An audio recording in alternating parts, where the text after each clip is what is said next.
Attend ಮಾಡಿದ್ರಲ್ಲ ನೋಡಿ. ಸರಿಯಾದ ಉತ್ತರ ಏನಂತ ನೋಡೋಣ. ಸರಿಯಾದ ಉತ್ತರ 30 ಡಿಗ್ರಿ. ಒಂದು ತ್ರಿಕೋನದ 2 ಕೋನಗಳು ಕೊಟ್ಟಿದ್ದಾನೆ. ಇದು ಒಂದು ತ್ರಿಕೋನ ತಗೋಣ. 2 ಕೋನಗಳು ಒಂದು ನಿಮ್ಗೆ ಗೊತ್ತಿರಬೇಕು, ಒಂದು ತ್ರಿಭುಜದ ಒಟ್ಟು ಕೋನಗಳ, ತ್ರಿಭುಜದ ಒಳಗಿನ ಕೋನಗಳ ಒಟ್ಟೇನಿರುತ್ತಲ್ಲ ಅದು 180 ಡಿಗ್ರಿ ಇರುತ್ತದೆ. ಒಂದು ತ್ರಿಭುಜದ ಟೋಟಲ್ ಒಳಗಿನ ಕೋನ ಎಷ್ಟಾಗಿರುತ್ತೆ?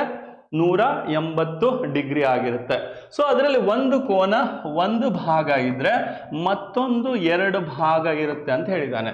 ಸೊ 1:2 ಅಂತಂದ್ರೆ ನಾವು ಕಡ್ತಾ ಹೊಡೆದ್ರೆ, ನಿಜವಾದ ಕೋನ ನಮ್ಗೆ ಗೊತ್ತಿಲ್ಲ, ಅವುಗಳನ್ನ ಕಡ್ತಾ ಹೊಡೆದ್ರೆ ಇದು ಒಂದು ಭಾಗ ಇದ್ರೆ ಇದು 2 ಭಾಗ ಇರುತ್ತಂತೆ.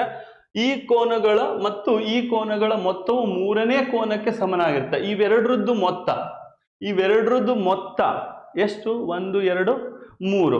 ಇವೆರಡರದ್ದು ಮೊತ್ತ 3 ಭಾಗ. ಸೊ 3 ಭಾಗ ಆದ್ರೆ ಚಿಕ್ಕ ಕೋನ ಎಷ್ಟು ನೋಡಿ? 1 ಭಾಗ, ಅದು 2 ಭಾಗ, 3ನೇದು ಇವೆರಡರದ್ದು ಮೊತ್ತ 3 ಭಾಗ. So total 6